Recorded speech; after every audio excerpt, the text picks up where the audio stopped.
Hola, ¿qué tal? Buenas tardes, chicos y chicas. Espero se encuentren bien. Vamos a dar inicio con la sesión. Este es el último día del entrenamiento donde, pues, justo estamos viendo una introducción a los microservicios teórica, ¿no? El día de ayer estuvimos viendo, pues, algunas cosas sobre los microservicios. Por ejemplo, pues, ¿qué son, no? Básicamente dijimos que es un estilo para poder desarrollar aplicaciones. Y cuando digo estilo, me refiero a un estilo arquitectónico, ¿no? Un estilo arquitectónico para desarrollar aplicaciones donde estas aplicaciones estén creadas por múltiples servicios y esos servicios atiendan solamente cierta funcionalidad de negocio, ¿no? Y importante que se ejecuten de manera autónoma y que se comuniquen. Lo había mencionado el día de ayer que a veces empezamos a crear microservicios y estos no empiezan a orquestarse. Entonces, bueno, de esa forma va a estar, esa es la forma de que los microservicios van a estar funcionando, ¿vale? Un segundo. Entonces, esos son los microservicios, dijimos, y también mencionamos que existen diferentes tipos de microservicios, ¿no? Los microservicios tag services, que son los microservicios de orquestación, los microservicios tal cual, donde vamos a tener lógica de negocio, que son tal cual los microservicios que todos conocemos, o que todo el concepto que escuchamos de microservicio es el entity service, que son microservicios de persistencia nada más, en el sentido que son CRUDs, y los de utilidad que son de lógica para implementar funcionalidad que no es de negocio, sino más bien de utilería, ¿no? Eh, que esto se parece mucho al tema de las APIs. Vimos que los microservicios me van a ayudar más en el tema de escalabilidad para poder atender más transacciones de negocio, por lo cual las empresas pues aumentan las ganancias. Obviamente lo había dicho, que tener una arquitectura de microservicios sí es más costosa y eso lo deberíamos de saber o deberíamos de llevar a la práctica de que sí va a costar más caro una arquitectura de microservicios que una arquitectura monolítica tradicional en máquinas virtuales, monitoreada, logs y demás, que pues una plataforma en donde vamos a tener pues microservicios containerizados. Y cuando digo más caro me refiero a chance en on-premises. En la nube seguramente no va a ser tan caro, va a ser muy accesible, pero en on-premises bien sabemos que tenemos que pagar licenciamiento, monitoreo, gente que administra la infraestructura y eso pues va a ser más caro. Simplemente el tema de la infraestructura, ¿no? Pagar un clúster, por ejemplo, de Kubernetes, y ese clúster tenga que tener licenciamiento para tener soporte, ¿no? Y garantía. Entonces, por eso, a eso me refiero cuando es caro, ¿no? Esta serie de componentes que necesitamos y normalmente cuando tenemos una arquitectura monolítica, pues bueno, igual va a ser basada en hipervisores con máquinas virtuales, pero son tradicionales hipervisores, ¿no? Con máquinas virtuales y normalmente siempre se dimensiona pues súper grande esa infraestructura. En los microservicios va a ser diferente. No quiere decir que la infraestructura de microservicios no sea grande, también se va a ser necesario un específico cómputo y una específica RAM que también va a ser bastante grande, ¿no? Pero esta va a estar dispersa en N nodos, ¿no? Lo bueno que vamos a tener capacidad de que los microservicios puedan escalar de forma individual, por ejemplo, en Kubernetes en pods, ¿no?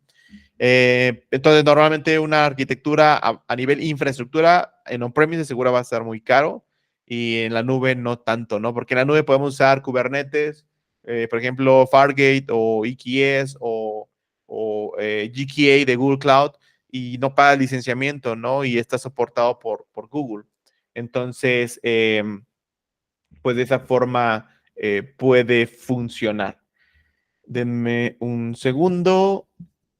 Y bueno, entonces estuvimos viendo también la escalabilidad vertical y horizontal, en donde nos basamos más en el vertical, quiere decir más poder de cómputo, horizontal es más nodos de máquinas virtuales o contenedores en donde va a vivir la aplicación y eso permite tener alta disponibilidad, ¿vale? Y bueno, ahí estuvimos revisando pues qué son los monolíticos, donde vamos a tener una pieza de código donde va a estar todo el código de un sistema en un solo lugar, aunque esté modularizada, aunque esté en paquetes, pues al final en tiempo de ejecución es monolítica, ¿vale? Y bueno, hasta ahí nos quedamos. Ahora, ¿cuándo usar los microservicios? ¿Cuándo implementarlos? Aquí tenemos varios escenarios en donde se pueden usar, ¿vale? Y, por ejemplo, las aplicaciones grandes que requieren una alta velocidad en cuestión de feature, de requerimientos, ¿no? Imaginemos que ustedes empiezan a desarrollar un sistema y ese sistema va a tener cambios constantes. No sé, imaginemos que vamos a crear un sistema bancario que va a atender cierta parte de la operatividad o de la operación de un banco o de una casa de bolsa o de un e-commerce.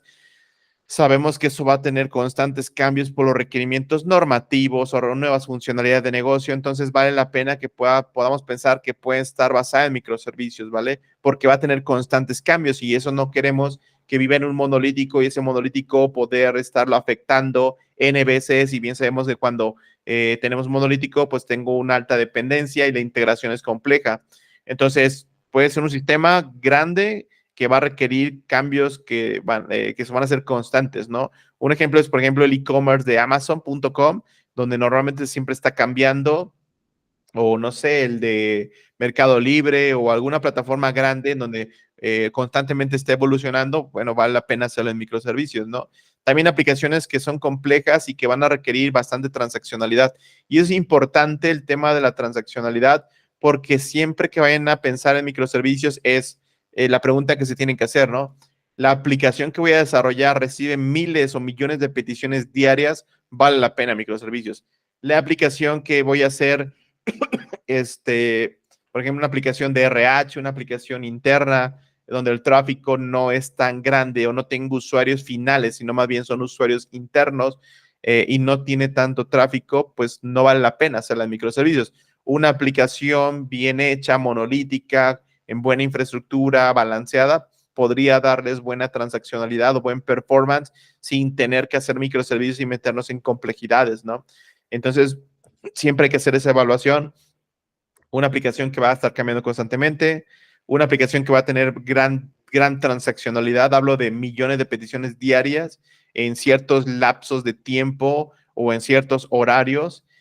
También negocios complejos o sistemas complejos que se vayan a crear para una empresa y que se van a estar comunicando estos sistemas entre sí, pues también vale la pena para poderlos diseñar orientados a cada dominio de negocio y poderlos comunicar a través de eventos o de forma síncrona.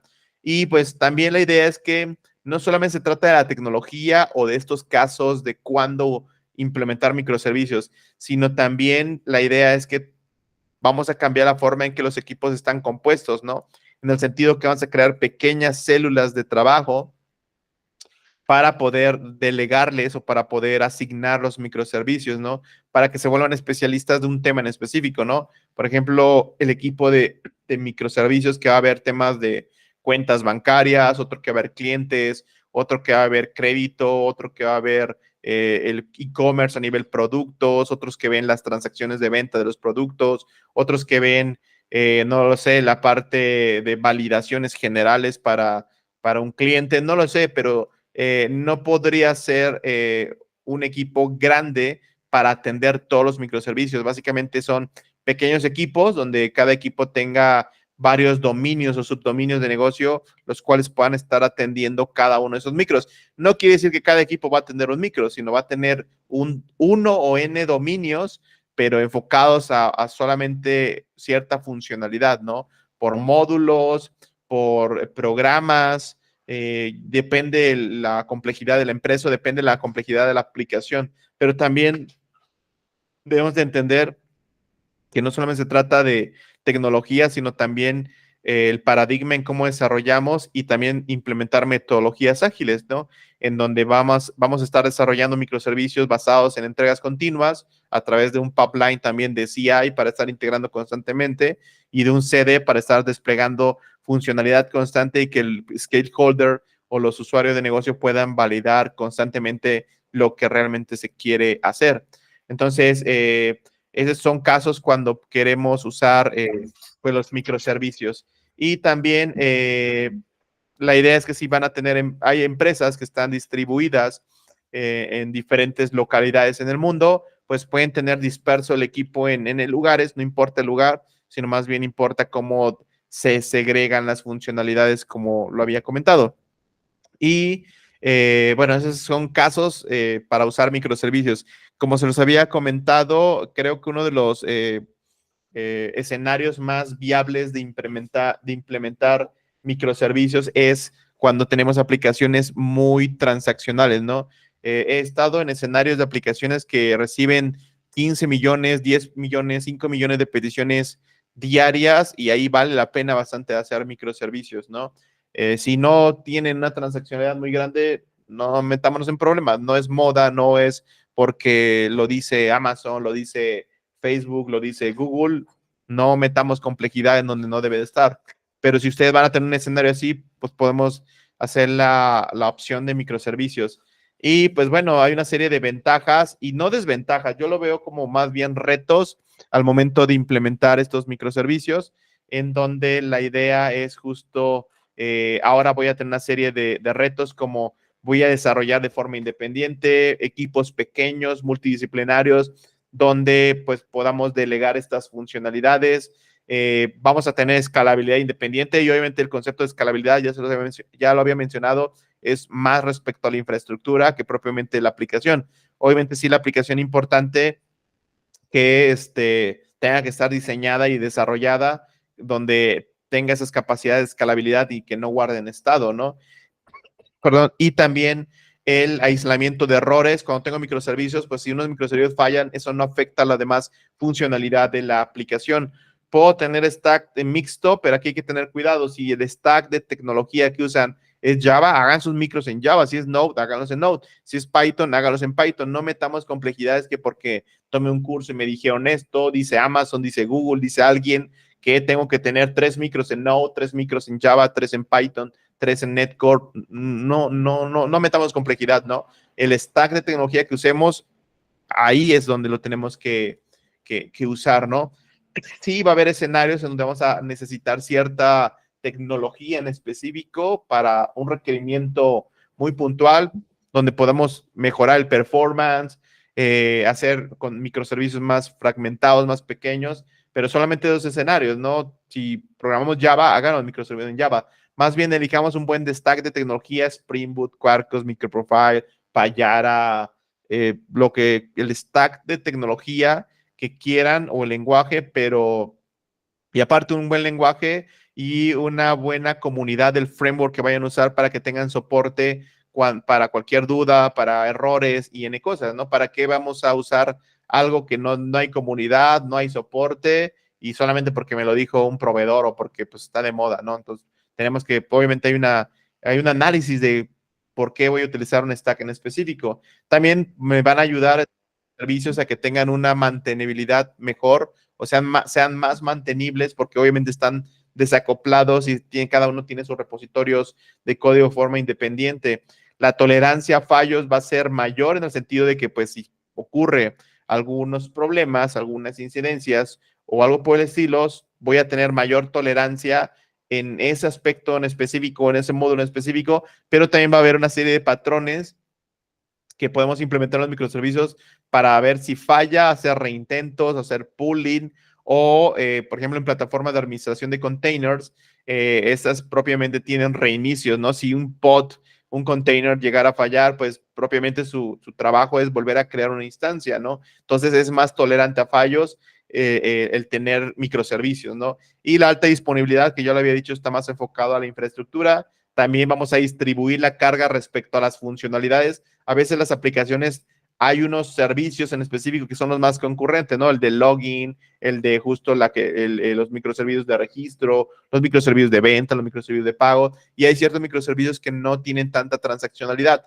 por lo cual entonces tenemos que escalar los microservicios que son los más transaccionales y los otros pues no van a tener tanto tráfico, por lo cual pues no pasa nada, ¿no? Más bien tener pocas réplicas de estos microservicios, ¿no? Entonces, estos son parte de los retos en los microservicios y más que desventajas que lo mostramos acá, son retos, ¿no? Que vamos a considerar cuando una arquitectura orientada a microservicios va a ser más compleja entender todos los procesos de negocio porque ahora voy a tener N microservicios. Aquí lo importante sería documentar muy bien qué microservicios soportan qué proceso. también vamos a tener dependencias, ¿no? Ahora, para echar a andar un proceso, necesito que 5 microservicios estén arriba, que un broker también, un broker de eventos y una base de datos, una caché, por lo cual hacer una prueba ya no es tan fácil como antes. Tengo mi monolítico, lo levanto y conecto una base de datos, nada más, ¿no? Ahora sí es más complejo poder hacer una prueba integral de funcionamiento de un proceso o solamente de una funcionalidad. Chance una funcionalidad será más fácil, pero de un proceso de negocio tendría N dependencias. Que Redis esté arriba, que Postgres esté arriba, que el bus de eventos también, una plataforma para poder desplegar los containers que van a estar mis microservicios, el API Gateway para poder proxear las peticiones. Si se dan cuenta, pues ya sería más complejo, ¿no? Pero bueno, es complejidad, pero también hay ganancias. Y falta de gobierno, ¿no? Oye, le metemos cualquier tecnología, no hay CI/CD para el despliegue, hay un descontrol en versiones. Si no ponemos un gobierno, una buena definición de stack, de un CI/CD y una metodología para hacer las cosas, no va a funcionar. Que lo he mencionado siempre, no importa el stack, importa el cómo lo hacen, ¿no? Un journey definido, un gobierno para hacer las cosas, ¿no? Hablamos hace tiempo del gobierno de las APIs, no importa el gateway, si es APG, si es MuleSoft, si es TreeScale, importa la metodología, y la metodología y la estrategia les va a ayudar a tener un programa de APIs exitoso. Mismo para los microservicios, no importa si están en Java, si están en on-premise o están en la nube, si empezamos a tener un descontrol, pues no va a funcionar, no vamos a tener un desastre a nivel governance o a nivel stack, a nivel versiones, a realmente meternos en complejidades mayores por tener N piezas de software. Y también la congestión y latencia de red. ¿Qué quiere decir esto? Pues ahora, cuando tenemos un monolítico, todos los módulos hablan entre sí en la misma instancia, en N hilos, ¿no? Y la comunicación es más rápida. Pero ahora voy a tener N servicios que van a ser los microservicios, por lo cual yo pensaría que cuando se comuniquen entre sí, la latencia, no habrá latencia. Y eso sí existirá, habrá latencia entre los microservicios cuando se comuniquen, por lo cual tengo que saber que va a haber latencia y chance, podría haber errores de red o podría haber algún problema de conectividad que los microservicios no se alcancen a ver por algún mecanismo o no pueda alcanzar a ver la base o no pueda alcanzar a ver un bus de eventos y eso va a generar congestión en el clúster donde estén desplegados esos microservicios, por lo cual puede haber errores, ¿no? Si no tengo una buena administración.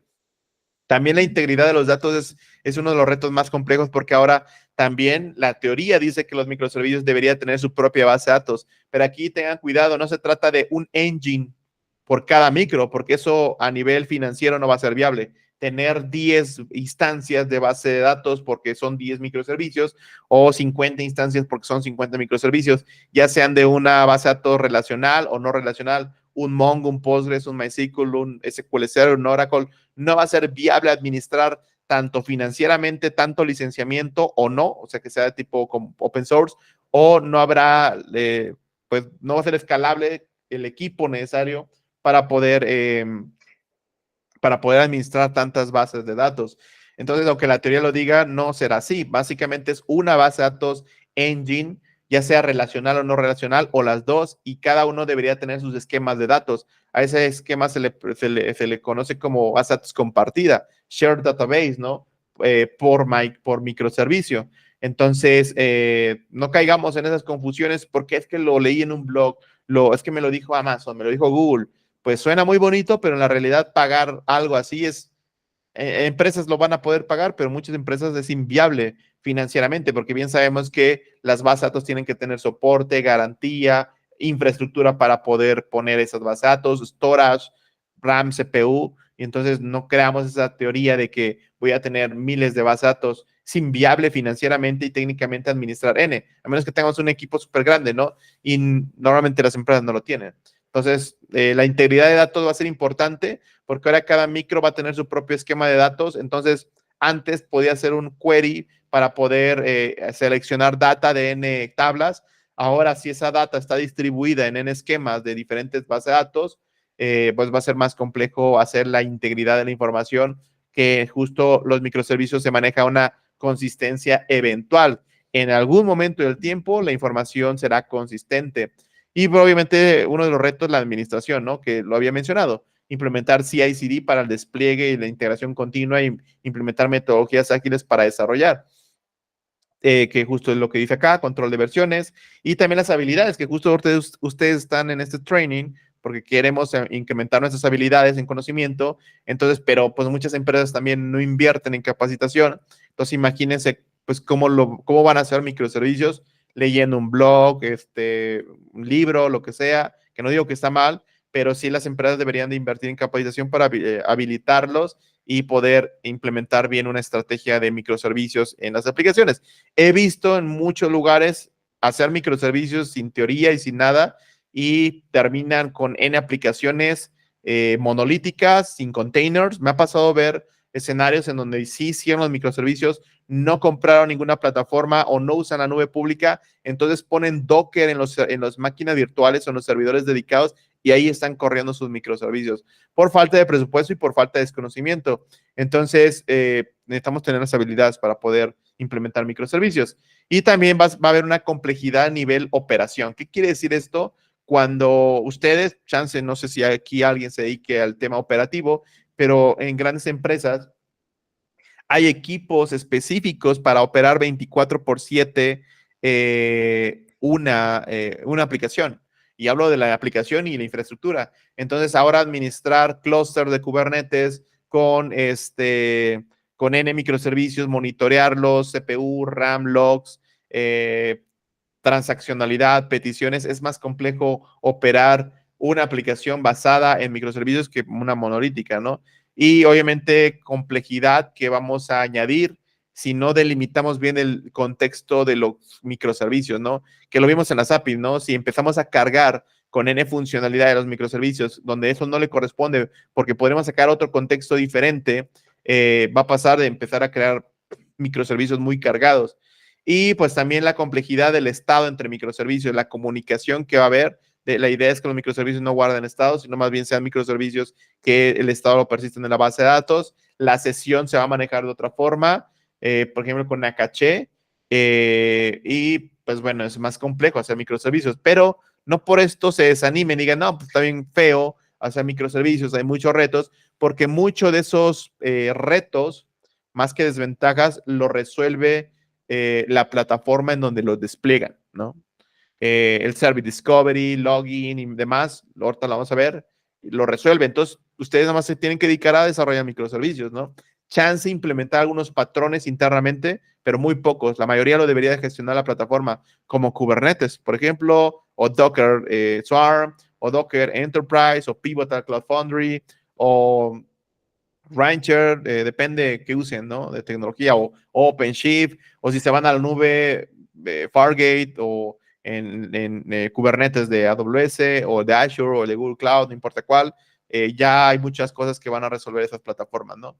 Y ahora justo las falacias de la computación distribuida, ¿no? Nosotros creemos que cuando vamos a tener una aplicación distribuida en N piezas, la red va a ser confiable, donde no será, la latencia es cero, no será nunca cero, el ancho de banda es infinito, no lo es así.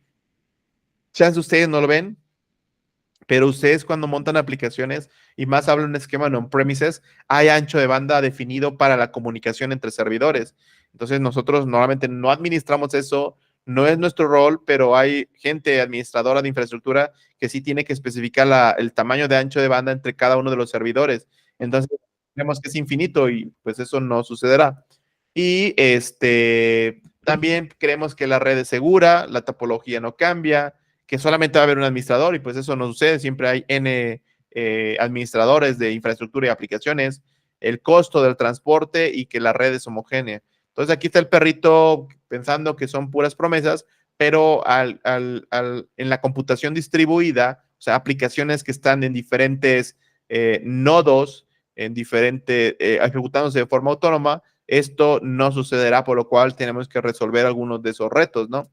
No sé si conozcan la página de Microservice.io, también hay un libro que se lo recomiendo bastante leer, en donde una persona que se llama Chris Richardson, creo, literal empezó a documentar los diferentes patrones de aplicaciones de software, ¿no? En donde tenemos patrones de descomposición, patrones de base de datos, patrones de composición y acceso a datos, de consistencia de información, para patrones y buenas prácticas para hacer testing, de observabilidad, de comunicación, de seguridad. Justo acá está el patrón de monolítico, ¿no? El que todos hacemos y conocemos. Acá está el patrón de monolítico, tal cual es un patrón. El cómo hacemos aplicaciones, donde todo está en un solo lugar, toda la aplicación se construye ahí, sí está esquematizada o sí está por capas, pero todo está en un solo lugar, ¿no? Entonces, es un patrón aplicación de arquitectura, que se llama Monolithic Architecture. Entonces, todos estos patrones, este señor los fue documentando, también patrones de despliegue como de tipo servicio por máquina virtual, servicio per container, sidecar, proxy, servers deployment, múltiples servicios por host.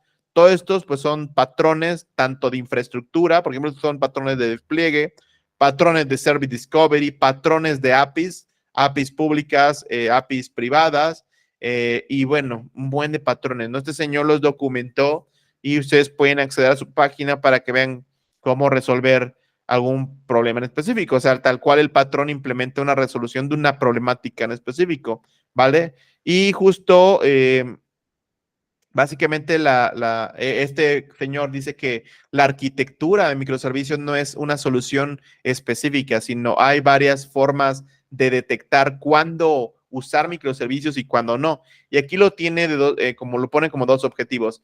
Básicamente, esto que vimos acá, a él le llama el lenguaje de patrones. Todos estos patrones para poder implementar una aplicación, nosotros tenemos que detectar, a ver, mi aplicación necesita descomposición por dominio, necesito tener una base de datos compartida, necesito mantener la consistencia de información, bueno, voy a usar Saga de forma orquestación, ¿no?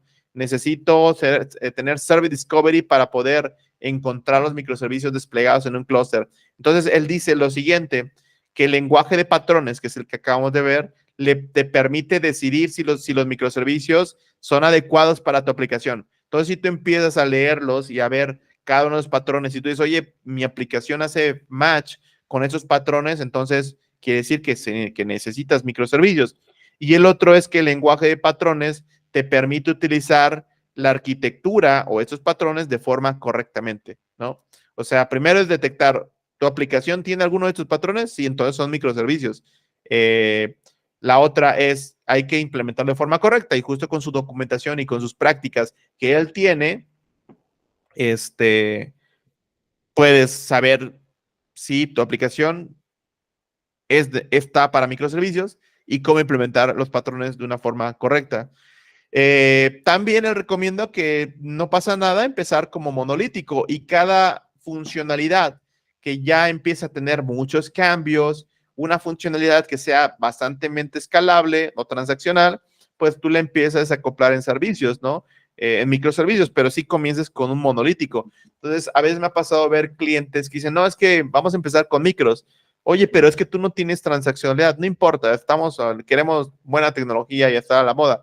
Sí, pero no hay transaccionalidad, no tienes bastantes cambios y bueno, es que a veces difícil es convencerlos, pero cuando les explicamos esto es cuando ya dicen, cuando vale la pena empezar con un monolítico y de ahí fragmentar o crear las nuevas funcionalidades ya basadas en microservicios y chance el core está hecho en monolítico y los servicios más transaccionales están desacoplados, ¿no?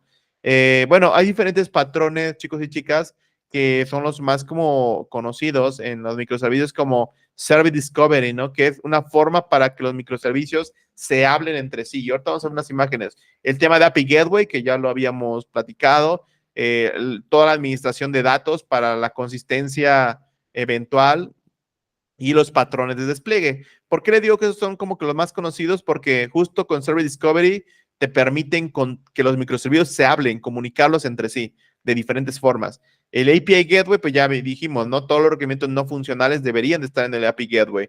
Luego el tema de la data, diferentes patrones para poder persistir, para poder hacer queries, para poder conjuntar la información, para poder hacer responsabilidad única, en uno escribe, en otro lee, y patrones de cómo se despliegan las aplicaciones, ¿no? Y también deberíamos de considerar que existen antipatrones también en los microservicios. Por ejemplo, la idea sí es pues no lo comiences en microservicios. Haz un monolítico y ya de ahí vas desagregando. No hacer CI/CD es un antipatrón. Ahora, importante, hace rato decía de los microservicios de tipo entity y ahí decía que son para persistir. Eso no quiere decir que los microservicios y los tag services no tengan persistencia, sino más bien cada microservicio debería tener las capas necesarias para funcionar. Su capa de integración o su capa de exposición a nivel API, su capa de acceso a datos, su capa de lógica de negocio, utilerías, excepciones y más. No es que los microservices y los tag services y los utility services, están los utilities, ¿no? Pero tag services y microservices, pues sí pueden tener persistencia, ¿no? Sino más bien yo me refiero a los entity que son solamente CRUDs, ¿no? Los demás son también persistencia, pero es persistencia de objetos de negocio. En los CRUD también puede ser objetos de negocio, pero literal, solamente son altas, bajas, modificaciones, consultas. También un antipatrón es no versionar, no sé, empezar, y aplica, por ejemplo, para el tema de los API proxies, empezar a hacer API proxies en APIs y no versionarlos. Dice Rafael, el versionado de los servicios permitirá tener el manejo del changelog MD y tener los cambios. Exacto, sí. Entonces, pero mucha gente no empieza así. A veces, por alguna razón, no empezamos versionando, sino teniéndolos en la propia computadora o no tener una estrategia de branching para el Git o el sistema de versionamiento que usen para pues la rama master, la rama dev, la rama QA, la rama UAT, la rama de performance, la rama de producción. A veces no empezamos así y justo pues se hace un caos. Y también no usar streaming o eventos para comunicar los micros. A veces todos los micros quiero comunicar de forma síncrona, HTTP, pero eso hace congestión en la red y eso en algún momento un micro no va a estar disponible o algo por decirlo. Entonces tenemos que implementar un patrón de comunicación que no sea siempre exactamente síncrona. Y bueno, aquí está una serie de patrones, buenas prácticas, que se le llaman los tool factors, ¿no? Los 12 factores, seguramente ya han escuchado de ellos, y básicamente son buenas prácticas, recomendaciones que desde hace mucho tiempo se definieron, pero ahora se están adoptando para el desarrollo de aplicaciones cloud native y aplicaciones como de software como servicio. Esos son los siguientes, que deberían de echar una ojeada ahí al manifiesto, pero básicamente dice que todo debería estar basado en un código base, ¿no? Para empezar a hacer tu microservicio y para poder hacer múltiples despliegues en ambientes, pues generar ramas de código para poder hacer el deploy, pero tienes que tener versionamiento, dependencias, eso pues ya sabemos, ¿no? Usamos Maven, Gradle o algún gestor de dependencias, utilizarlo para poder incrustar, para poder usar dependencias de mi aplicación. Configuraciones. Las configuraciones se refieren, no guardes cadenas, secretos, usuario y contraseña en tu aplicación, sino más bien que viva en el ambiente, ¿no? En un container o en la máquina virtual para que no dependa y justo puedas hacer modificaciones de la configuración del ambiente cada vez que se va promoviendo un microservicio a otro, que viva en el ambiente y no tu microservicio, ¿no? También siempre ha sido mala práctica ponerle el microservicio porque tenemos que hacer un redeploy del micro, pues para que tomes esas configuraciones. También que tomes a cualquier recurso externo como un backend service, algo que invocas, ¿no? Luego también construir, desplegar, ejecutar de forma automatizada. Los procesos, y aquí hablamos de, pues que cada microservicio te corra en su propio runtime, en su propio proceso, que tenga autonomía. Luego, la asignación de puertos, pues los microservicios debería y normalmente exponen puertos de forma unitaria. Luego, la concurrencia, escalar mediante el modelo de procesos, pues básicamente usa microservicios en contenedores, ¿no? Que puedan escalar de forma vertical o horizontal, pero basado en el container. La aplicación no escala el container, escala la infraestructura.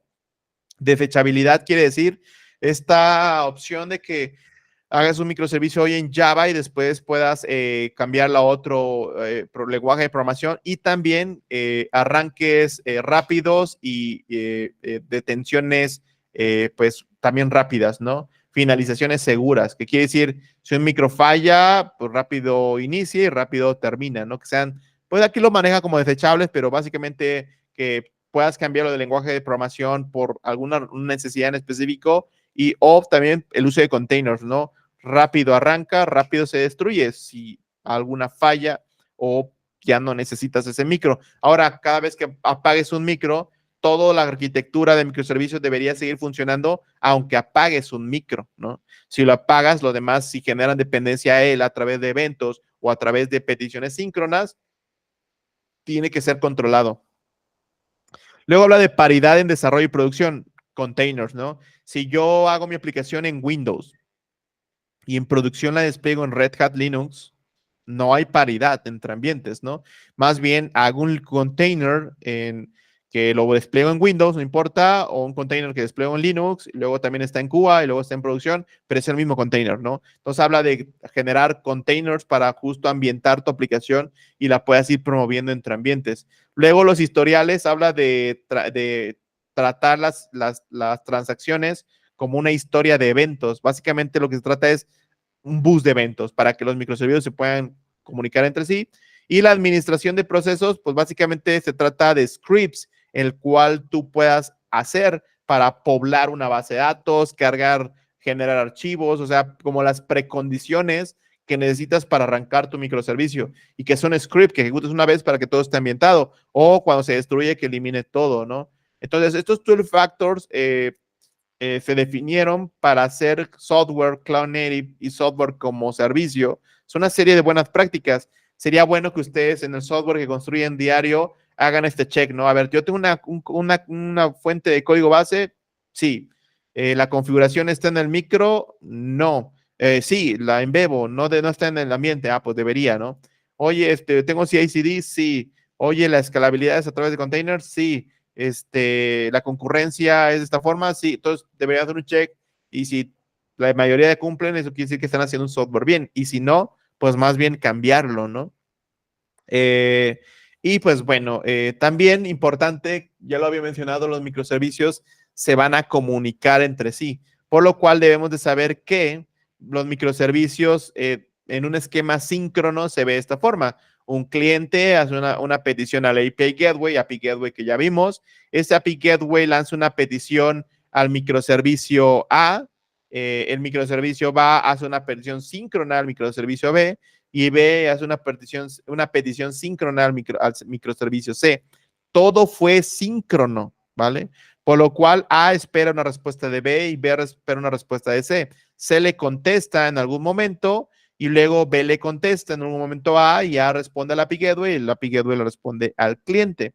Pero también tenemos un mecanismo asíncrono, ¿no? En donde lanza una petición a la API Gateway, esa sí es síncrona, obviamente. Luego lanzan la primera petición también síncrona. Recuerden que les había dicho que el API Gateway, no existe un API Gateway que manden eventos, solamente el de Solaz que les había mencionado. Pero la mayoría de gateways son síncronos. Entonces el gateway lanzará una petición al servicio A. Ese servicio A publicará un evento a una queue para que microservicios se puedan suscribir a esta queue, tomar los eventos, lanzar otros eventos, posiblemente otra queue, para estar comunicando con el servicio C. En algún momento del tiempo, el servicio C responde una data en el evento en una queue y el servicio A está en modo listener, recibiendo la data para en algún momento regresar la respuesta. El tema de acá que te estás esperando todo el flujo para responderle al API Gateway, ¿no? Y bueno, tenemos otro escenario en donde igual el cliente genera una petición HTTP al API Gateway, el API Gateway consume un servicio A, por ejemplo, él manda un evento a un tópico y la diferencia es que el tópico se pueden suscribir N consumidores. Entonces, el servicio B y el servicio C se pueden suscribir al tópico y hacer su procesamiento y en algún momento chance notificar en otro tópico si ya acabaron la operación o no, pero lo importante es que en el tópico ustedes pueden suscribir a N consumer, se le llama grupo de consumidores, ¿no? Entonces, lo que les decía, hay que considerar que los microservicios deberían de comunicarse entre sí. La más básica o lo que siempre sucede, comunicación request y response, ¿no? Que básicamente alguien en una aplicación manda una petición request y esperamos un response. Pero va a haber una serie de ahí de problemáticas, ¿no? Mantener una comunicación síncrona, siempre obviamente sobre HTTP o HTTPS, pero tenemos básicamente un flujo así, ¿no? Ya lo había mencionado. Genera un request a cart envía una petición a orders a producto catálogo, luego producto catálogo, persiste invoca la persistencia, persiste, pero genera también un response, ¿no? Más bien, otra aplicación ya en un esquema asíncrono, lanza un request síncrono que se tiene que suceder a card y card manda un evento, ¿no? Luego order está en modo listener, toma, bueno, digo un evento a un tópico, order está suscrita al tópico, baja la data, hace su procesamiento, chance persiste, de ahí manda otro evento, el product catálogo está en modo listener, baja la información y así sucesivamente hasta que alguien, un microservicio, persiste la información. Y ahora importante, ¿cómo sabemos que este proceso ya concluyó? Chance en cada una de las bases de datos de estos microservicios estoy manejando alguna bandera donde persistimos la data, pero todavía no está confirmada.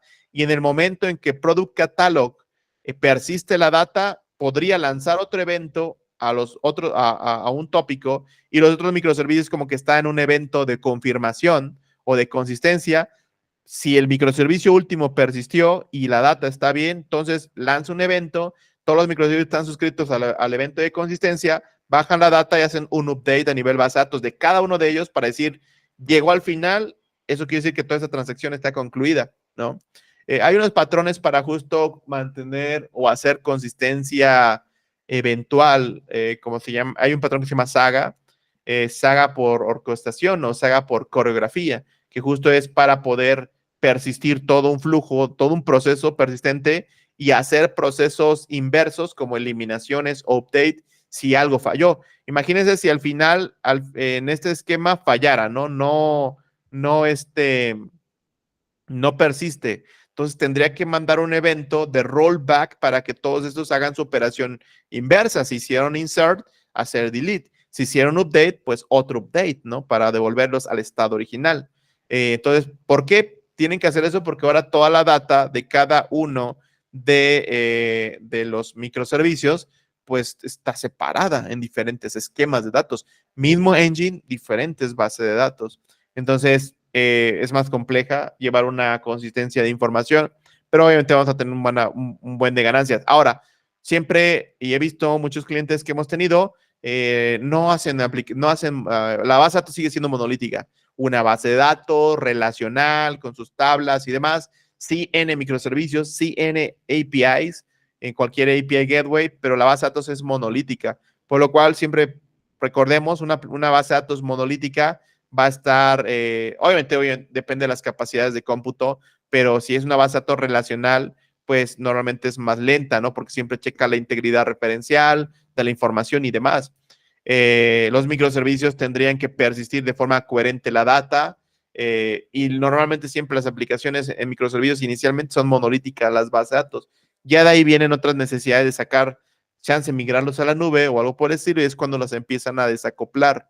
Yo lo que siempre recomiendo que las bases de datos de los microservicios sean no relacionales, sean documentales como Mongo, como DynamoDB, como Couchbase o algo por el estilo, para toda la data que no es transaccional, aunque Mongo sí pueda generar transacciones consistentes, no usarla para procesos transaccionales. Usar una base de datos relacional, no relacional para toda la aplicación, y para lo que sea con alta consistencia pues relacional, sí poner una base de datos relacional para ello, ¿no? Entonces, pues tener dos bases de datos, una para que tenga un buen performance, toda la aplicación basada en microservicios, y otra para data que sí necesita una alta integridad referencial, ¿no?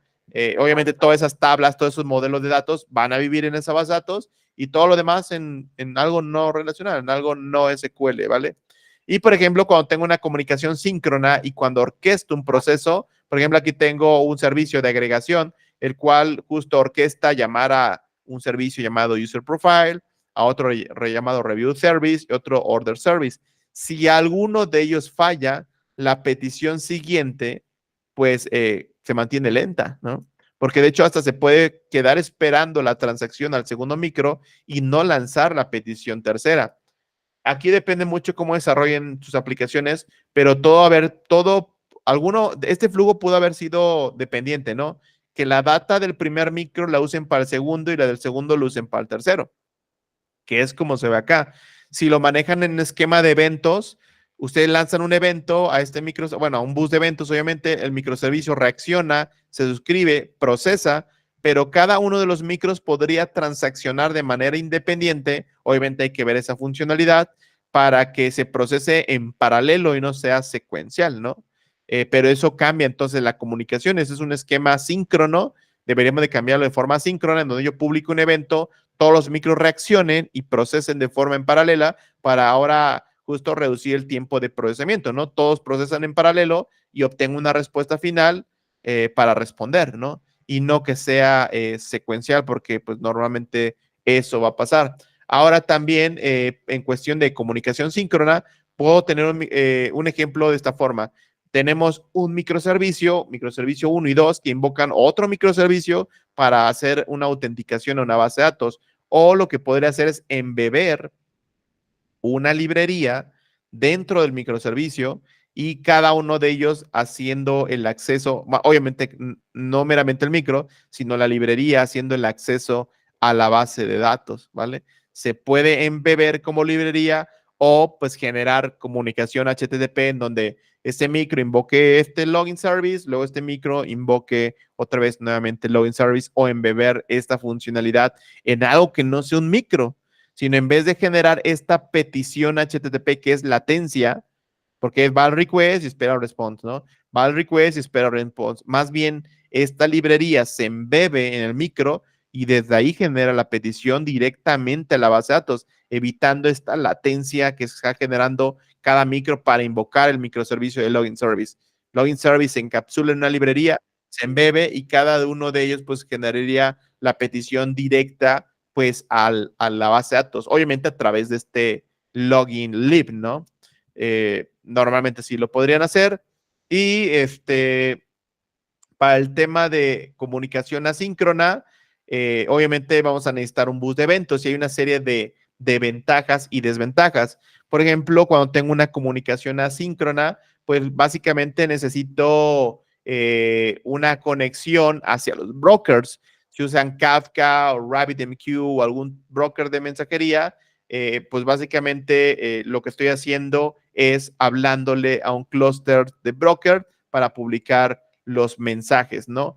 Y cuando hacemos un proceso asíncrono, yo envío un evento y no espero la respuesta al quien le lancé el evento, ¿no? Sino más bien del lado del consumidor tomará el evento y eso no afecta el performance. Tú lanzas un evento y te olvidas. Alguien que esté suscrito a ese evento o a ese tópico o a ese queue tomará la data. Entonces, cuando tú lanzas el evento, tú simplemente lanzas y te olvidas y no le pega al performance de tu microservicio de que justo sea una comunicación síncrona, ¿no? Donde establezcas una conexión y luego esperes la respuesta. Por lo cual, si tú tienes bastante transaccionalidad entrando al microservicio, son N peticiones síncronas que se van a establecer hacia las diferentes dependencias a que solamente tengas N transaccionalidad, miles de peticiones, millones de peticiones y tú estés lanzando eventos y no generas un alto performance en cuestión de acoplamiento a N componentes por tenerlo de forma síncrona, ¿vale? Ahora el productor no necesita saber quién va a consumir el evento, simplemente él lo envía, alguien lo va a recibir. ¿Lo tiene que saber el productor? No. Y también no es necesaria una alta disponibilidad del servicio consumidor. Aquí depende, pero pues los microservicios que van a estar en modo listener, si se empieza a lanzar muchos eventos al tópico o a la cola, en el momento en que empiece a bajar los mensajes, tenemos que pensar en algunos problemas que pueden ocurrir. Imagínense, un micro avienta un evento y otros micros están en modo listener. Si ustedes nada más tienen una instancia del micro que está bajando los mensajes, pues sí se puede congestionar, ¿no? Porque va a estar bajando N mensajes. Obviamente aquí ya es configuración que ustedes pueden hacer para ir bajando por bloques, dependiendo del offset del tópico, y no como que bajarse todo el universo de data en el menor tiempo posible. Sí, obviamente ya es en cuestión de configuración. Si no, tendrían que poner N réplicas de consumers, de data, pero ahí tener cuidado porque en el momento en que ustedes bajen data, tienen que hacer el knowledge de confirmar de ya lo bajé, por lo cual las otras réplicas de microservicio tienen que bajar el siguiente data del tópico, hablando de Kafka, por ejemplo, porque si no podría pasar que si no confirman, cada micro esté bajando la misma data y haciendo el mismo proceso y pareciendo chance incongruentemente la data. Entonces, tienen que tener cuidado. De hecho, algún cliente me pasó eso, que tenía 5 réplicas, 10 réplicas de container de microservicios, todos bajaban en paralelo porque era el mismo micro bajando y duplicaba la información, ¿no? Entonces tenemos que confirmar para quemar ese registro y todos los demás, si están suscritos al mismo grupo de consumo, bajen la continuidad del offset de ese tópico. Si no, pues va a duplicar la información, ¿no? Y pues también tener una arquitectura orientada a eventos me va a mejorar la tolerancia a fallos. ¿Por qué? Porque si un microservicio se apaga, un microservicio no consume la data se queda encolada.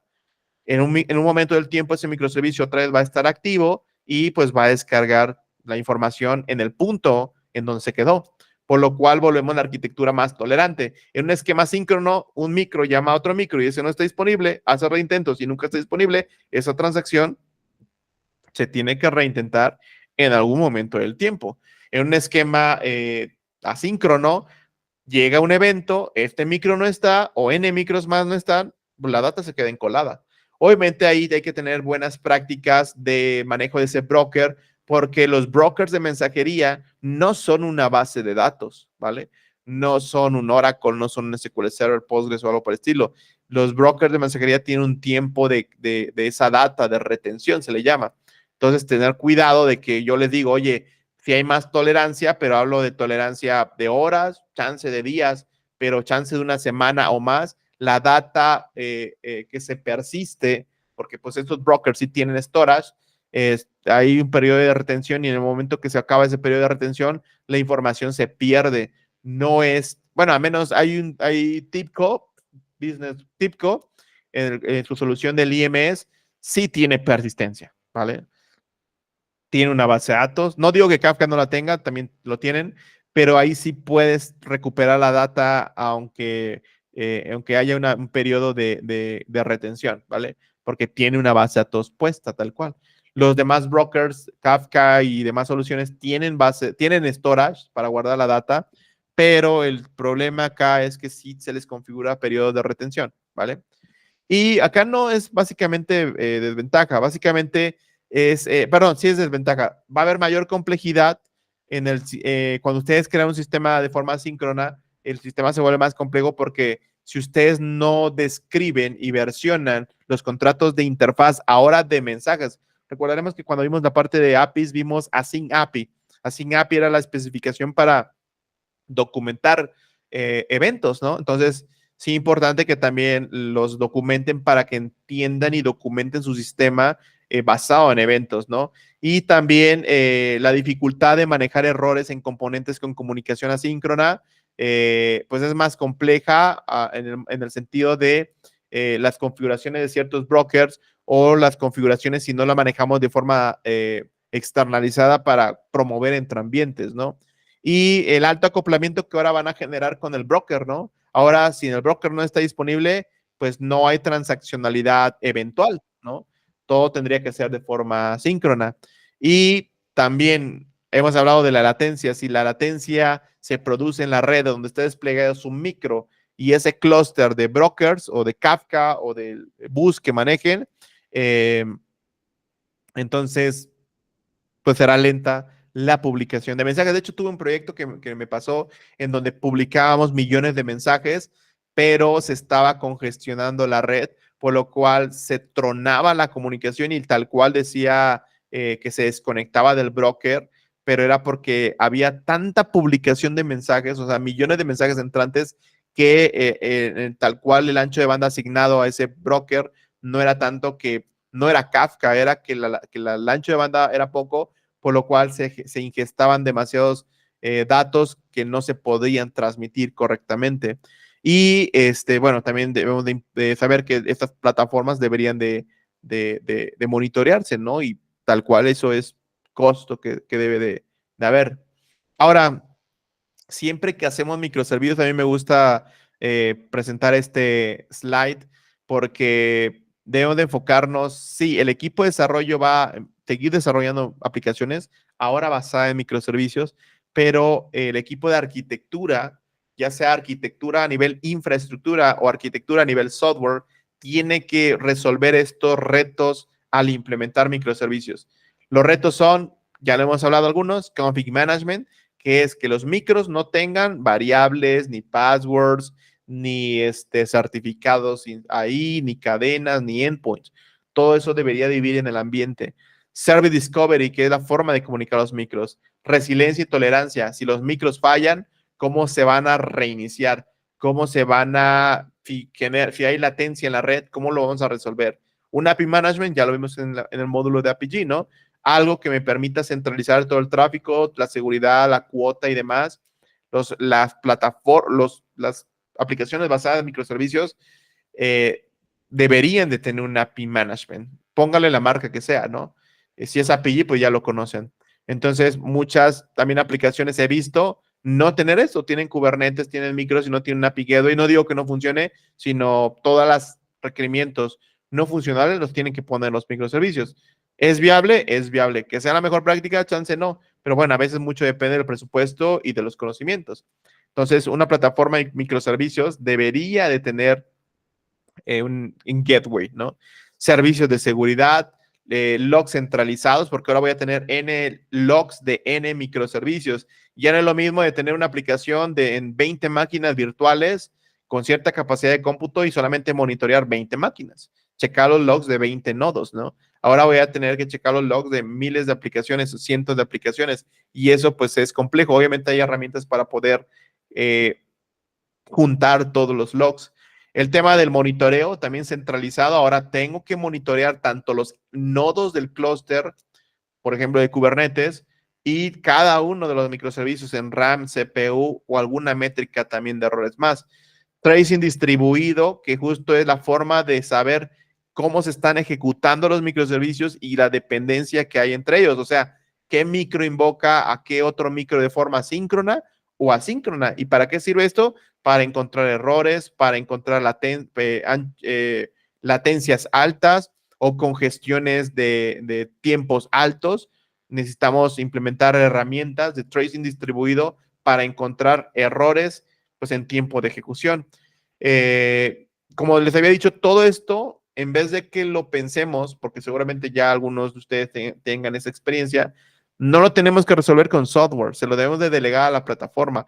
Antes sí, cuando los microservicios apenas eran como que lo nuevo, había muchas o hay muchas librerías para hacer esto, ¿no? Service Discovery, resiliencia y tolerancia, inyección de parámetros que es el config management, outscaling es inviable porque no puedes escalar basado en software, creo hasta ahora, tracing distribuido como Zipkin y demás, todo esto empezaron, por ejemplo, el equipo de Netflix empezó a crear librerías para poder resolver el patrón, pero también la mayoría de estos patrones son de infraestructura, ¿no?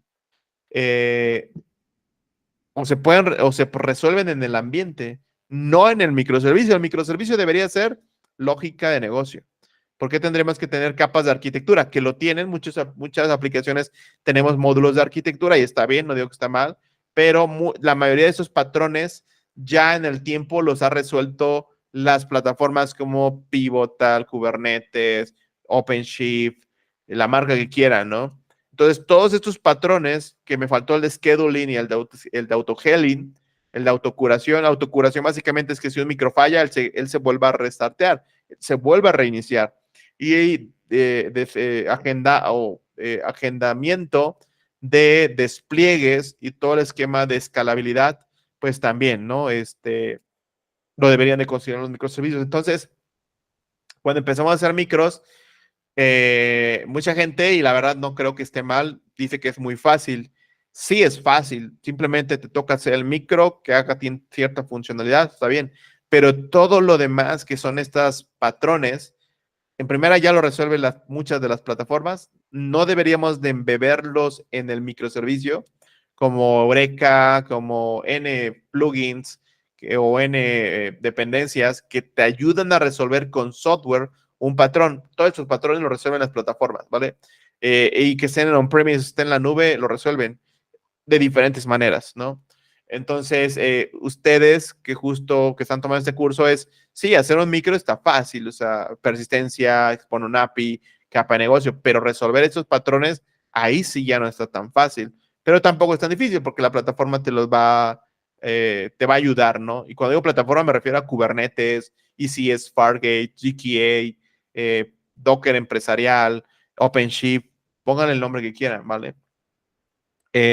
Ahora, también deben saber, y ya lo había mencionado, los microservicios deberían de tener su propia base de datos, pero no hablamos de que los microservicios van a tener un engine en específico, con infraestructura en específico. Hablamos de una base de datos donde haya N esquemas compartido, ¿no? Porque es inviable pagar y administrar N bases de datos. Entonces, los microservicios van a ser así, ¿no? Se van a orquestar entre sí de forma síncrona o asíncrona y acceder a N modelos de datos, a N esquemas, y, como anteriormente no eran, anteriormente pues eran pues monolíticos. ¿Qué es el Service Discovery? Ya lo hablamos, ¿no? Algunos de los patrones que vimos en el slide anterior de los retos a resolver. Básicamente el Service Discovery se refiere en que cada vez que nosotros despleguemos más microservicios, manual o automáticamente, es necesario que sepamos dónde se encuentran. Cuando ustedes desplieguen un microservicio, por ejemplo, en Kubernetes, Kubernetes le asigna un IP virtual. Y el puerto, obviamente, ustedes lo definen, pero el IP se le asigna a Kubernetes. ¿Quién sabe en qué nodo del clúster se encuentra tu micro? Por lo cual, entonces necesitan una forma de que cada vez que ustedes desplieguen un micro, sepan en qué nodo está y la forma en que no importa en qué nodo esté, la forma en que ustedes lo pueden encontrar. Y eso es el Service Discovery. La forma en que los microservicios se autodescubren, se registran y una forma, pues, justo de descubrirlo. Y no importa, importante el runtime. Si están en Java, en Node.js, en Python, no importa. O no solamente son microservicios, una base de datos que contenericemos y desplegamos en Kubernetes, un Redis, un Jenkins, un GitLab, pónganle el servicio que quieran o microservicios. No sabemos dónde se despliega, sí el puerto, no dónde. Tenemos que saber que los microservicios en primera se van a autodescubrir y después los voy a encontrar, ¿no? Ese es el patrón de Service Discovery o la necesidad. En el momento que ustedes desplieguen los micros, quién sabe dónde los pone el clúster. Y independientemente de eso, tendremos que saber dónde están. Y aparte, porque los micros se van a hablar entre sí. Entonces, no importa si un pod de Kubernetes se encuentra en el nodo 5 y otro se encuentra en el nodo 1. Si se van a hablar entre sí, se tienen que encontrar. O que la base de datos se puso en el nodo 3 y los microservicios están en el nodo 1 y 5. Tienen que encontrar a la base de datos donde esté, ya sea en un pod o en réplicas de pod. Y igual haciendo comercial, tenemos un curso de Kubernetes por si les interesa, donde enseñamos Kubernetes, pod, services, deployment, Ingress Gateway, un poco de Istio, y la idea es que pues puedan desplegar sus aplicaciones en Kubernetes. Pero volviendo acá, justo en base a esa teoría, se ve algo así, ¿no? Los micros se dispersan en N nodos de infraestructura. A nosotros no nos importa saber dónde están, nos importa que ellos se puedan comunicar y que también nos pueda descubrir desde dentro y desde afuera del clúster, ¿vale? Eso es el Service Discovery. Ahora, los microservicios vamos a tener necesidades de escalabilidad. Los microservicios escalan, chicos. No tengo un container donde está su micro y ya. De hecho, si yo tuviera un container de un micro, eso no tendría alta disponibilidad. Si ese micro se muere, adiós. Tienen que tener mínimo para alta disponibilidad 2. Pero si esos 2 pods se ponen en un mismo nodo de una máquina virtual de Kubernetes, pues si se pierde ese nodo, no hay alta disponibilidad. Entonces, ¿qué quiere decir? Que la alta disponibilidad está basada en que cada pod de microservicio, o sea, de container, tendría que estar en diferentes nodos de poder de cómputo. Cuando digo nodos, me refiero a máquinas virtuales. ¿Qué es una máquina virtual? Pues una emulación del hardware físico del hipervisor, que supongo que ustedes lo conocen. Entonces, los microservicios tendrían que tener alta disponibilidad, por lo cual las diferentes plataformas que ya están en el mercado tienen esta capacidad de escalar en horizontal, que justo son más réplicas, en vertical, o sea, más poder de cómputo, y eso va a añadir más tolerancia a fallos.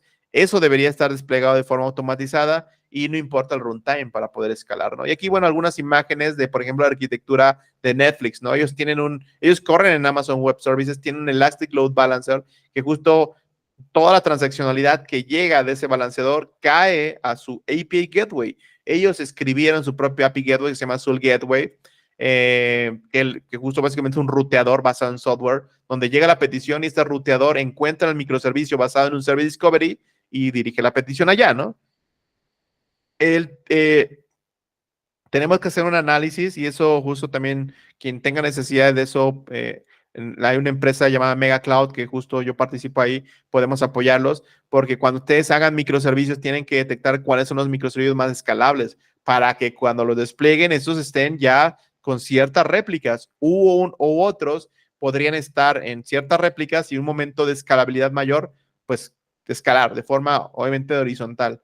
Ese es un ejemplo nada más, ¿no? Y justo ustedes también detectar, ¿no? Esto obviamente se puede hacer un análisis de ustedes detectar cuáles son los microservicios más críticos porque esos deberían de estar altamente resilientes o altamente escalables con un buen configuración de despliegue, una buena asignación de memoria CPU RAM, pues porque son los micros más transaccionales, los más importantes, chance los demás no tienen esas necesidades. Y eso obviamente es basado en un análisis que se tiene que hacer. El tema del scaling, volviendo un poco al Service Discovery, cuando los microservicios escalan, que justo es tener más réplicas de una sola versión del microservicio o más versiones, herramientas como Kubernetes, Docker Swarm, Rancher OS, OpenShift, Docker Empresarial, Elastic Kubernetes Service o el AKS, que es el Azure Kubernetes Service, todos los Kubernetes que existen en el mercado tienen escalabilidad, ¿no? Se le llama HPA, el Horizontal Pod Autoscaler, que escala los pods, escala las réplicas de microservicios. Pero en el momento en que escalan, también tendría que poder descubrirlos, ¿no? Que es lo que ya hablamos. ¿Dónde ok, ya escalaron, tengo 10 réplicas de un micro, pero están distribuidos en N nodos. Y justo están distribuidos en N nodos porque necesito alta disponibilidad, ¿no? No se escalan en un mismo nodo. Entonces, escalan y también se autodescubren. Eso basado en una política en Kubernetes, por ejemplo, se le llama Discovery, y eso permite que a través de un tag, un label, ustedes puedan distribuir tráfico y el service de Kubernetes va a balancear a N pods que existan. Y también si un pod se muere por alguna razón, el service no le va a enviar tráfico a ese pod, solamente a los pods que sí están vivos, ¿no? A eso se le llama añadirles health checks, ¿no? A los microservicios para que justo el Service Discovery sepa que están disponibles y que les puede dirigir tráfico. Entonces, a herramientas como Anthos. Anthos es el producto de Google Cloud Platform para tener Kubernetes en on-premise. Y es Kubernetes el de Google, no es Kubernetes comunidad. Entonces, tienen el GKA, que es el Google Kubernetes Engine en on-premise, lo pueden tener en la nube, los pueden sincronizar y ustedes pueden determinar dónde desplegar la aplicación, en la nube pública o en on-premises. Anthos sirve para eso y para poner APG, por ejemplo, Hybrid, que ahora corre en Kubernetes, necesitan Anthos. Está Rancher, está OpenShift y Consul y Netflix, Eureka, justo son esquemas de Service Discovery. Consul también es un esquema de Service Discovery. Rancher, OpenShift, Pivotal, Kubernetes o Anthos, como tienen Kubernetes, tienen su propio Service Discovery. No necesitan usar Consul, no necesitan usar Eureka, de Spring Cloud, no necesitan nada de eso. Consul y Eureka están orientados a descubrimiento basado en software y Rancher, OpenShift o cualquier versión de Kubernetes, pues tiene su propio Service Discovery como política de descubrimiento. Ahora, también otro de los patrones, ya los habíamos hablado, es necesario tener un API Gateway en nuestra arquitectura, el cual ya lo conocen, esto lo vimos en el módulo de APG, me va a ayudar a tener un solo punto de acceso para toda la capa de servicios backend, ¿no? Donde la idea es que estos servicios backend estén desagregados también y el API Gateway apunte a cada uno de esos recursos y que el frontend, en el modelo que quieran, una aplicación móvil, una aplicación web, apunte el API Gateway con un esquema de seguridad y el API Gateway distribuye el tráfico a los backends, ¿no? Ya conocen algunos, en este caso ustedes ya conocen APG, pero hay más, ¿no? El API Gateway de AWS, que es Serverless, HA Proxy, Kong, TK, Zul, CA, desapareció. No sé qué le pasó a la empresa, pero desapareció. No sé si vendió su API Gateway, pero antes era APG, después seguía CA Gateway y ya no existe. Pero bueno, el API Gateway va a ser este componente que va a permitir tener el único punto de entrada independientemente que el backend esté en cualquier lenguaje, eso no importa, y rutear el tráfico de esos backends y añadiendo todos los requerimientos no funcionales en el API Gateway, ¿no? Mi arquitectura de microservicios debería considerar un API Gateway. Y también mantener y tener componentes de resiliencia y balanceo. ¿Qué quiere decir esto? De este lado vemos un ejemplo en donde llega una petición, por ejemplo, a nuestro servidor de aplicaciones y esta petición llega a nuestro microservicio, perdón, y ese microservicio podría tener, generar N threads, ¿no? De ejecución. Entonces, si alguno de esas peticiones genera 5 threads por acá y eso tiene una falla, pues tengo que tener una forma de controlar las fallas de acceso a las dependencias y a los componentes de mi microservicio. Y o justo cuando alguna dependencia no funciona, pues tener la forma de cortar esa comunicación. Y a nivel balanceo, hablamos de integrar tecnología. Obviamente eso está más orientado a nivel infraestructura, como balanceadores o F5, típico en infraestructura on-premise, para balancear el tráfico en un clúster donde esté corriendo mi aplicación. Ahora, también deben saber que existe balanceo por recurso. Ya hablamos de que existe el Service Discovery y el Service Discovery justo va a ser este componente que se ve acá que permite a los microservicios, a las N microservicios registrarse y descubrirse. Justo aquí es un ejemplo donde un microservicio invoca a otro microservicio. Obviamente este microservicio va a acceder por el balanceador interno aplicativo y de ahí el Service Discovery le va a permitir encontrar dónde se encuentra ese micro para que el balanceador pueda distribuir el tráfico al microservicio que quiera consumir. Pero quien los tiene identificados es el Service Discovery. El balanceador simplemente es la forma de acceder o lanzar una petición HTTP. Él encuentra el registro de todos los backends que están suscritos acá y después ya lanzar el tráfico. Depende mucho de la plataforma que usen. Puede cambiar un poco en la nube, pero así funciona el autodescubrimiento de los microservicios. Ahora, dijimos, los microservicios se tienen que monitorear, se tienen que tener esquemas de logs y para eso en el mercado ya hay bastantes soluciones, ¿no? Por ejemplo, Hystrix, Turbine, Spring Boot Admin, para típicos microservicios donde no hay tanto presupuesto, podemos monitorear, podemos añadir resiliencia. De hecho, hay una nueva librería que se llama Resilience4j para poder implementar circuit breakers en sus microservicios. Turbine justo es para medir la latencia y Spring Boot Admin necesita Eureka, pero pueden configurarlo para que todos los micros, Spring Boot obviamente, no funciona en otro runtime. Creo para .NET sí funciona, pero solamente para Java y para .NET pueden añadir una dependencia llamada Spring Boot Admin, que literal es otro servicio corriendo para poder sincronizar todos los micros y estarlos monitoreando. Esto hablo de soluciones cuando no hay presupuesto y cuando no tienen plataformas para monitoreo. Y herramientas como InfluxDB, Grafana para monitoreo o propiamente que yo lo que recomiendo un Service Mesh como Istio Linker, que básicamente va a resolver muchas cosas de red, de monitoreo, de congestión, de latencia. Estos Service Mesh, bueno, igual si no tienen mucho contexto de esto, cuando ustedes instalan un clúster de Kubernetes, él resuelve mucho de lo que ya hemos hablado, ¿no? Log centralizado, tracing distribuido, configuración centralizada o externalizada, perdón, seguridad, escalabilidad, autocuración, deployment y todo ello. La mayoría de los patrones que ya narré hace ratito lo resuelve la plataforma, pero de forma pues nativa. Si ustedes ponen Istio es un service mesh, que es una malla de servicios para potenciar su clúster, o Linker, que también es una malla de servicios que justo ya resuelve y te da una serie de add-ons o de herramientas para poder así monitoreo, para la trazabilidad, para los logs, tiene un Elasticsearch y tiene herramientas para poder explotar la información de los logs, ¿no? O ya tiene incrustado Grafana o tiene Jaeger para la trazabilidad y demás. Entonces, si ustedes están usando Kubernetes, pueden ponerle un Service Mesh para ampliar las capacidades. ¿Para qué sirve todo eso, chicos? Pues justo porque va a haber problemas en producción, hay que saber checar si hay latencia, checar los logs, checar si hay problemas, para poder justo generar las soluciones. Y entonces ya existen las herramientas en el mercado. O, por ejemplo, OpenShift, que ya es una solución de Red Hat que ya trae integrado todo, ya trae integrado la malla de servicios. Simplemente ustedes se van a dedicar a programar. Y justo ahí es donde ustedes se tienen que basar o tomar decisiones. A ver, yo voy a usar un Kubernetes solito, sin soporte, necesito una malla de servicios, Istio o Linker. Linker me parece que es de paga. Y, oye, mi empresa donde trabajo tiene presupuesto, pues algo más enterprise, ¿no?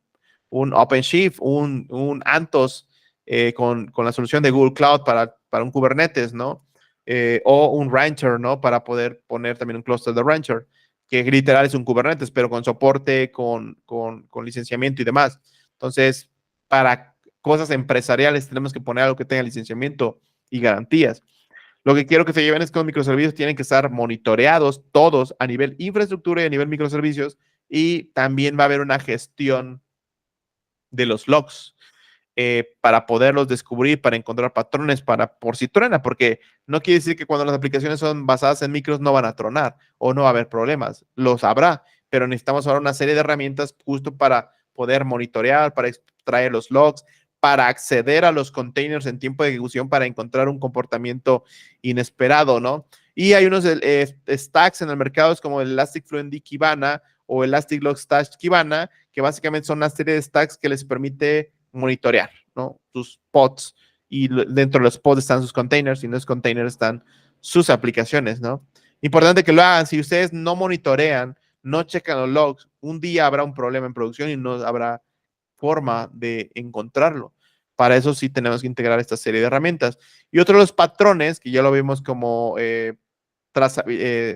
tracing distribuido, es la capacidad de poder hacer todo el seguimiento de peticiones. Un micro invoca a otro micro. Por ejemplo, este es el Ingress Istio de Istio Service Mesh, que básicamente es un gateway de entrada al clúster de Kubernetes. Y aquí vemos que la página Product Page Default, en su versión 1, invoca reviews, a reviews default, ¿no? En qué tiempo hizo esas transacciones, y luego cada una de los reviews hizo una consulta a otro microservicio llamado ratings, y luego ratings persistió a MongoDB, ¿vale? Y aquí vemos la latencia. Si se dan cuenta, la latencia mayor es 2 segundos en la persistencia de información. Pero, ¿cómo sabremos cuál es el flujo de un proceso de microservicios si no tenemos tracing distribuido? El tracing distribuido es esta capacidad para poder mapear las transacciones y el flujo de invocación y dependencia de los microservicios que se hablan entre sí. Por eso les decía que los microservicios se tienen que hablar entre sí para hacer un proceso de negocio. Pero si nosotros queremos entender qué sucedió o qué está pasando o encontrar latencias altas o errores, necesito implementar tracing distribuido. Por eso este grafo lo arma Istio. Ustedes pongan Istio en su clúster de Kubernetes y él les arma este grafo, ¿no? Y ustedes ya con ello van a encontrar problemas, tiempos altos. Oye, ya nos dimos cuenta que este micro mejor hay que migrarlo a Python, lo migran y bueno, tomar decisiones. O también con Istio pueden apuntar a servicios por porcentaje, ¿no? A ver, el 50% se va a ir a la versión 1 de este micro y el otro 50% a esta versión de este microservicio para hacer, pues, despliegues como Canary o Blue Green, ¿no? Para poder atender a una serie de usuarios finales o para poder tener dos versiones del mismo microservicio porque quieren probar nueva funcionalidad. Este Zipkin ya no se usa tanto, se usa más Jaeger, que igual, ¿no? Te hace todo el mapeo de las invocaciones de todos los microservicios que están invocados entre sí y tú puedes ver el request, puedes ver el response, puedes ver los tiempos, ¿no? Ya casi no se usa Zipkin, ahora está Jaeger. Jaeger es una herramienta muy similar a esto, donde ves todo el mapeo de transacciones e invocación que hacen los microservicios. Yo les recomendaría que usen Istio Service Mesh o Linker para poner una herramienta de tracing distribuido en Kubernetes. Ahora, Istio nada funciona en Kubernetes, ¿vale? X-Ray, por ejemplo, es el tracing distribuido en AWS. Entonces, sí, más como que sea algo más como un Service Mesh.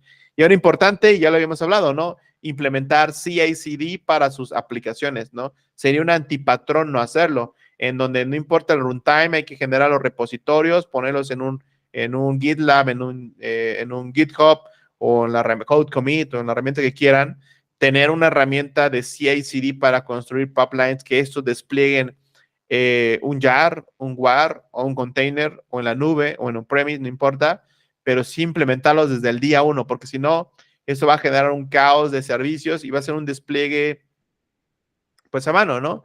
Y ya para de lo último, chicos, el tema de los containers, ¿no? En las máquinas virtuales tradicionales tenemos esto, ¿no? Y esa seguramente ya lo saben.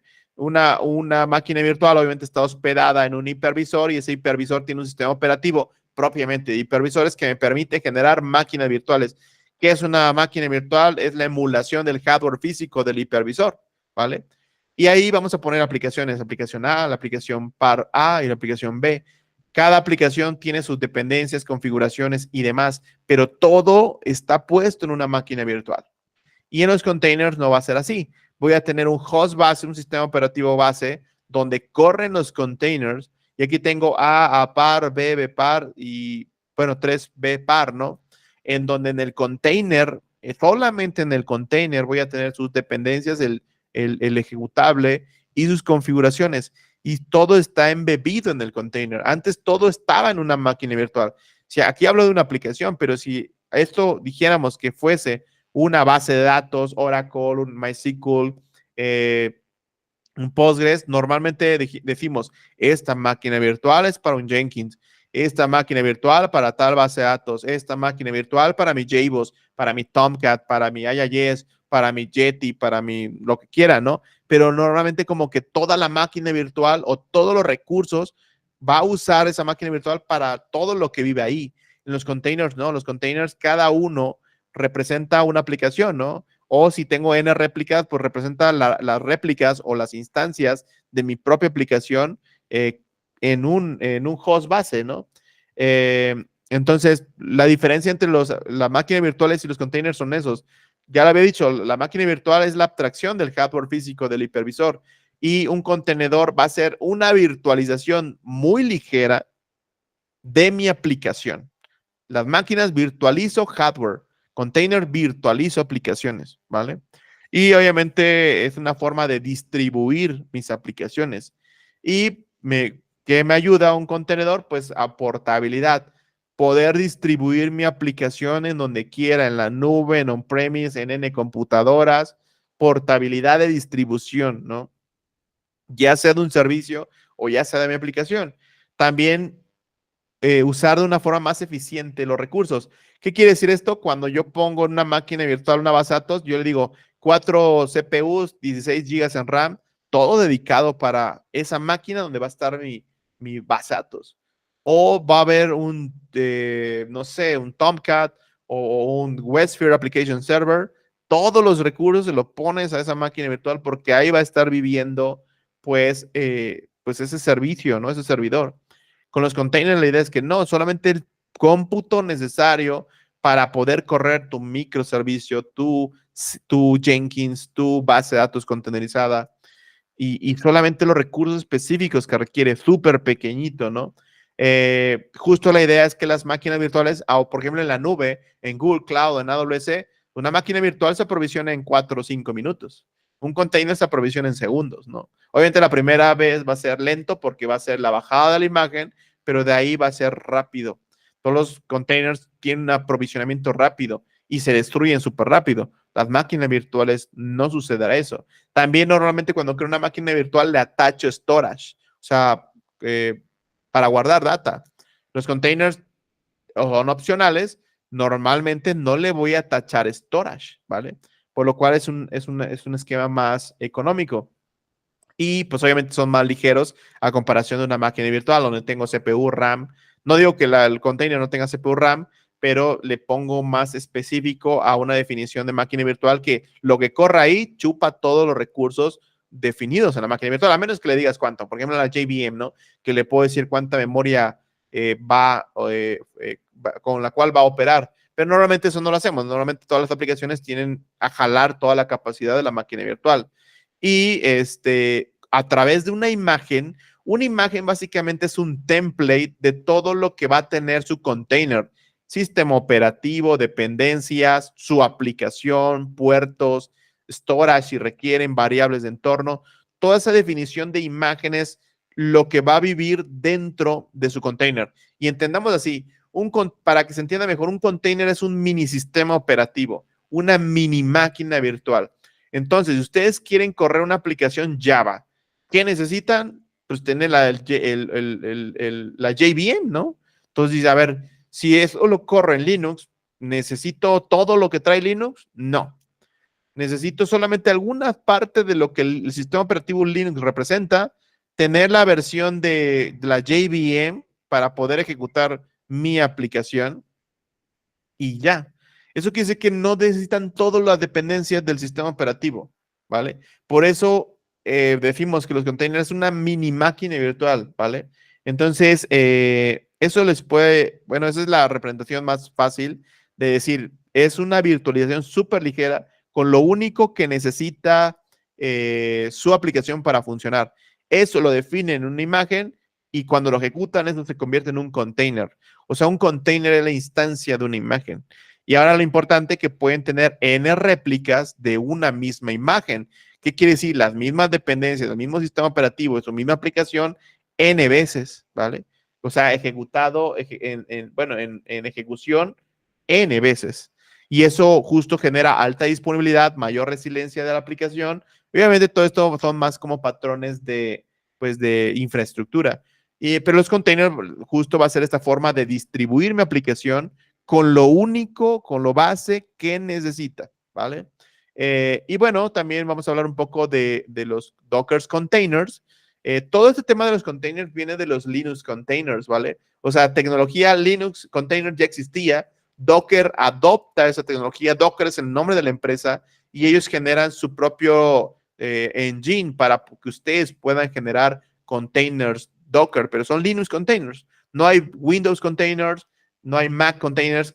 Y cuando digo que no hay tecnología específica. Cuando ustedes corren un Linux, un container en Windows, virtualiza Windows ese container. Igual en Mac, ¿no? La tecnología nativa son Linux containers. Y justo el Docker genera una tecnología llamada Docker, que ellos tienen un Docker daemon, en donde justo es el proceso principal, y a través de él expone un API que es a través del Docker CLI. Ustedes en su computadora, bueno, no sé si lo tengan, de hecho por acá tengo una terminal. Cuando ustedes usan Docker, aunque no sé si lo tenga, en un segundo, sí, por acá lo tengan. Por ejemplo, Docker Image. Y ahorita le voy a hacer un zoom para que se vea mejor. De este lado, cuando yo hago un Docker Image, por ejemplo, esto es pues el CLI, ¿no? Y justo el CLI es este componente y el CLI le habla al Docker Daemon.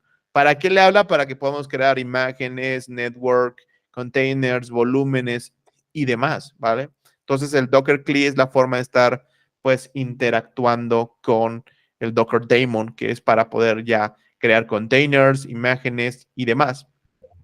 Les había comentado que ustedes para crear una imagen necesitan un Dockerfile.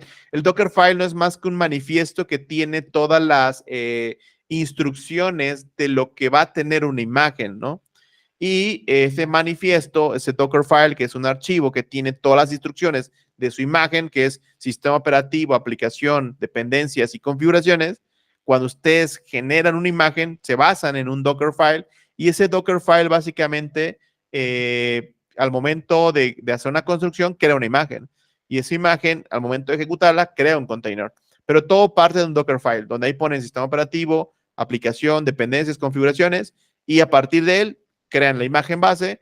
La imagen base define lo que va a tener su mini máquina virtual, esa la ejecutan y eso ya es pues su mini máquina virtual en tiempo de ejecución, o sea, un container, ¿vale? Y básicamente pues es el flujo de los containers.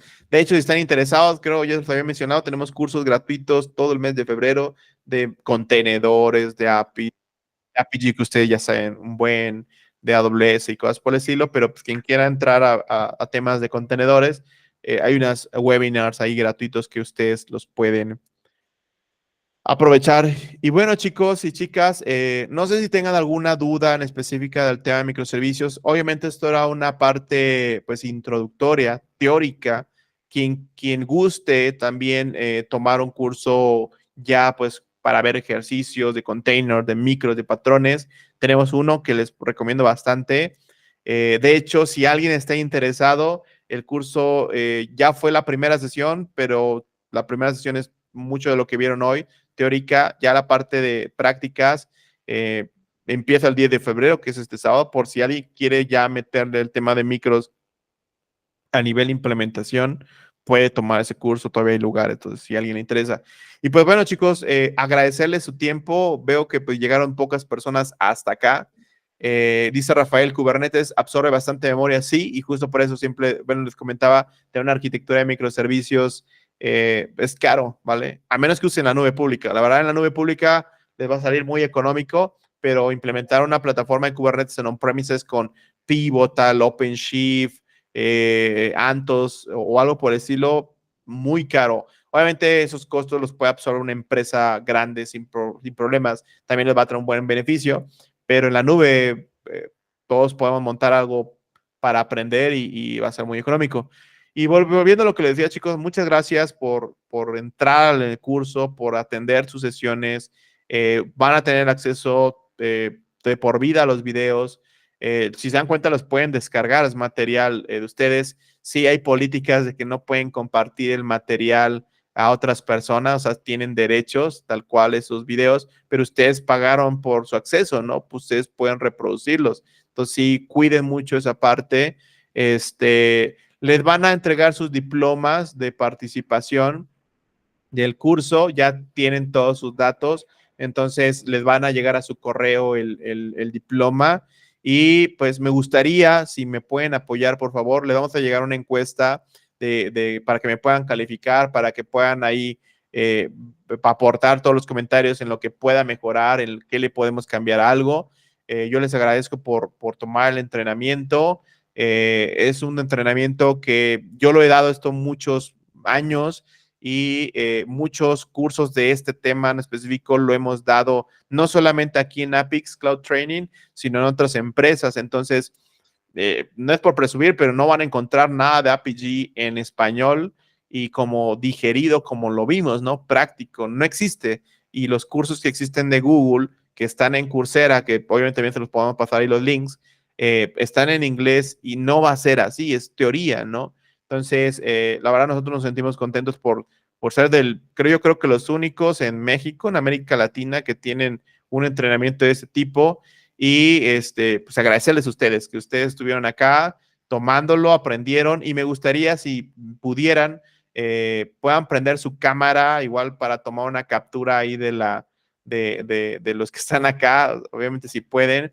Y me gustaría también si me apoyan con sus comentarios, o sea, prendan la cámara, qué opinan del curso, qué se llevan del curso, en qué lo pueden aplicar, qué les ha parecido, cumplió sus expectativas o no, chance.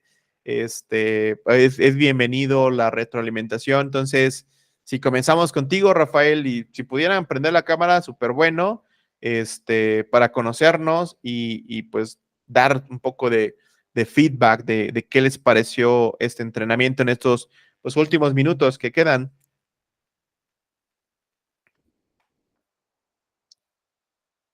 No te escuchamos, Rafa, estás como muteado. Hola, buenas tardes. Buenas noches. Buenas tardes, Rafa. Bien, me pareció excelente el curso. La verdad es que sí, aprendí bastantes cosas. Y igual, algunas cosas, de hecho, eh, de las cuales venía haciendo de manera paralela, Sí. sí, me sirvió bastante para aprender algunas cosas. Bastante bueno, Rafa. Pues qué bueno que te sirva para tu trabajo o para la actividad que mencionas. Y también si quieren participar en otros cursos, adelante, les vamos a pasar ahí la información y gracias por tus comentarios, Rafa. Igual, Pedro, si nos ayudas prendiendo tu camarita, no nos conocemos, ¿y qué opinas del curso? No te oyes. Bueno, Sí, ya te oyes. ¿qué tal? Pues sí, pues el curso en general estuvo bastante bueno. Sí, se, se aprovechó bastante los temas, muchos que pues no conocíamos, bueno, en mi caso estos temas. Principalmente pues en el trabajo, pues no creo que los pueda aplicar porque utilizan otras herramientas, otras tecnologías, Ok. pero pues me llevo bastante teoría y práctica para si en un futuro puedo aplicar en otra empresa tal vez, aplicar estos conocimientos, buscar vacantes. Por el momento pues sí es bueno aprender más y agarrar de todo y pues de mi parte darte las gracias, Giovanni. Eres muy bueno pues ahora sí que en estos temas, ya lo pudimos ver y pues estaré al tanto ahí en el WhatsApp. Estaría bueno que nos compartan pues los cursos próximos que se acerquen. Me interesa mucho este que mencionaste, el de el sabatino, pero pues los sábados yo no podría tomarlos, entonces me espero a que salgan entre semana, Ok. pero sí, ahí vamos a andar todavía.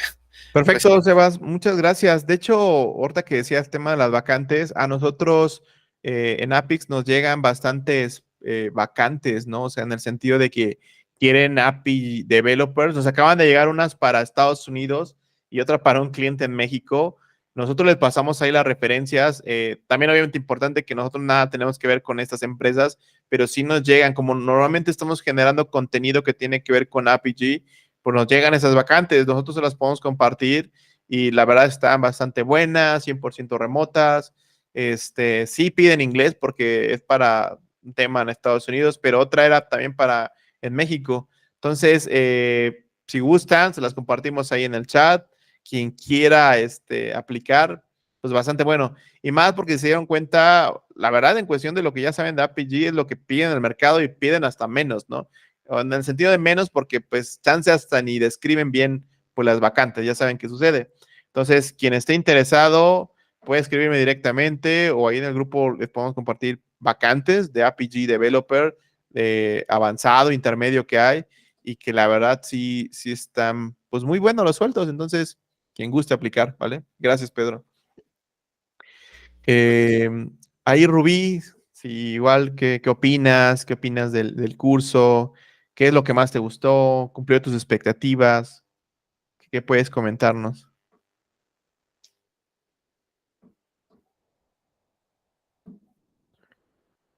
No sé si ande por acá, Rubí, o nomás está conectada. O Víctor, vale, Víctor, vas.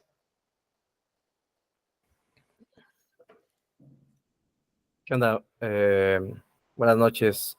Buenas Pues noches. en mi caso superó un poco las expectativas que tenía, honestamente. Ok,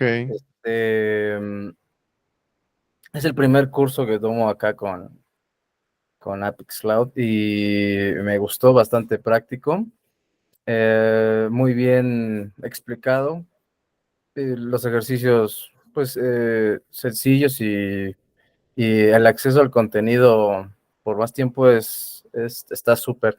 Actualmente yo, pues en la empresa en donde estoy, no trabajamos con APG, pero me llamaba bastante la atención.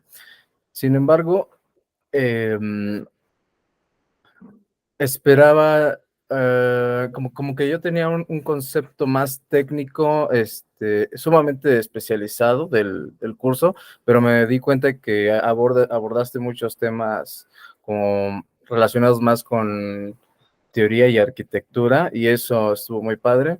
De bien. hecho, tengo como que intenciones de aprender un poco más ah, creo que es el rol de Solution Architect. Architect, ¿no? Algo por el estilo. Entonces, yo Sí, soy developer, ya llevo varios años así, pero ok. pues bueno, me gustó bastante y espero poder seguir por acá. Perfecto, Víctor. Muchas gracias por tu feedback y sí, vamos ahí pues mejorar en ciertas partes del entrenamiento y es como le había dicho a Pedro, si alguien está interesando, apenas que nos buscaron de la India para reclutamiento, las posiciones estaban como en 80,000, 70,000, estaban buenas, 100% remotos Y bueno, pues, si quien le interese, la verdad, con lo que saben es suficiente. Tengo ahorita aquí un conocido que colabora con nosotros en Mega Cloud, está trabajando en Google y literal no hace mucho de lo que ustedes ya saben. Entonces, pues ya ustedes lo que saben está bastante bien avanzado, seguridad y un buen de cosas que ustedes ya vieron, donde chance en lo que piden en las vacantes ni se acerca a eso. Entonces, quien esté interesado, ¿no? Pues muchas gracias, Víctor. Alfonso, igual si nos das tus comentarios, feedback, ¿qué opinas? ¿Cómo te has sentido? Claro que sí. Hola, ¿qué tal? Buenas noches. Me agradó el curso bastante, ya que fue más que teórico, como en otros lugares.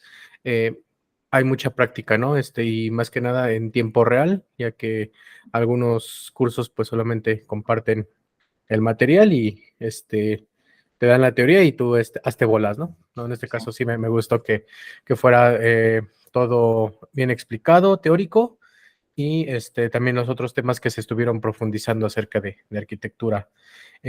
Cumplió con mis expectativas y con todo esto de lo aprendido, pues ahora sí ya puedo implementarlo en mi trabajo, ya que se están migrando a lo que es APG. Entonces ya tengo pues las herramientas, las bases para poder ya igual participar más y estar en esta migración. Perfecto, Alfonso. No, pues o sea, en tu escenario donde ya lo vas a utilizar, bastante bueno. Y también si te llegas a atorar en algo, escríbenos, ahí te podemos apoyar sin broncas y sin costo. Toda la gente, de hecho, nos vamos a migrar a usar Telegram y justo todos los chats que teníamos, vamos a usar Telegram y cualquier duda que les apoyemos, alguna bronquilla que tengan, sin broncas nos pueden consultar y les podemos apoyar. Ahí ese grupo se queda para toda la vida. Obviamente quien quiera estar y si tienen broncas de algo y nosotros les podemos ayudar, pues adelante. Entonces, pues, muchas gracias, Alfonso. Y Miguel, porque estaba Ireri, pero ya no está. Ahí, Miguel, si nos ayudas, por favor. Tu Sí, ¿qué feedback. tal? Buenas noches. Pues la verdad sí me gustó mucho el curso, superó mis expectativas. Ya a mí me había tocado generar contratos y eso, pero pues nunca me había tocado como que las buenas prácticas, ¿no? Ya entre nosotros nos enredábamos y así para definir ciertas cosas. Entonces yo veo que sí vale oro todo esto, ¿no? O sea, buenas prácticas y como que ya seguir un camino. Entonces sí me gustó muchísimo. Digo, aquí sí tienen un área de APIs, pero bueno, yo estoy en otra área. Entonces, siempre escuchaba todo eso y me llamaba la atención. Entonces, ya ahorita con este curso, pues ya me dio más panorama de lo que se hace, ¿no? Que lleva un proceso, ¿no? Ahí, antes de que comencemos a programar, porque pues, nosotros estamos acostumbrados a, llega el requerimiento y a ver, ya tráelo. Pero bueno, sí me abrió mucho los ojos, ¿no? Esta parte sí me dio más panorama. Y pues sí, la verdad a mí me gusta pues meterme hacia cursos y todo. Y ya también estoy inscrito en el del sábado de los microservicios y Kafka. Entonces, pues por bien. ahí vamos a estar ahí siguiendo, aprendiendo con Perfecto. ustedes. Sale. No, pues muchas gracias, Miguel. Qué bueno que te haya servido lo que aprendiste.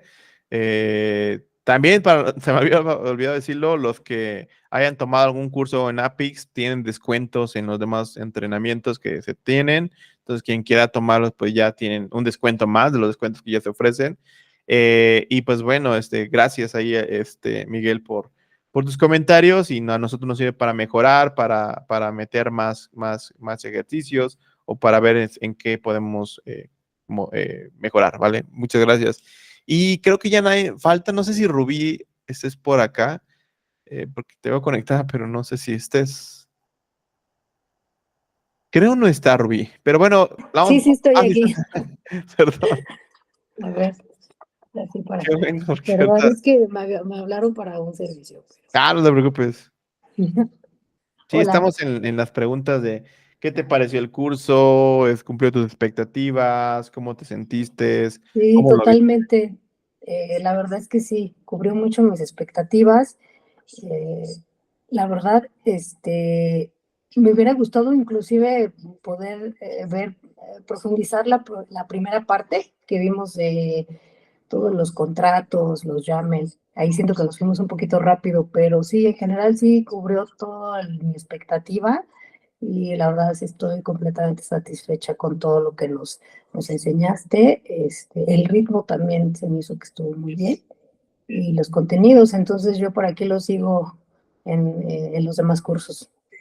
Súper, Rubí. Oye, Rubí, y en comparación de lo que ya sabías de Apigee, ahora sí crees que te sirvió, o cómo lo estabas viendo tú, o cómo lo Sí, hacías. bastante. Chance, no, aunque no pueda decir cómo lo estaba haciendo, ¿ves que ahora lo sabes diferente, ahora lo puedes implementar de forma diferente?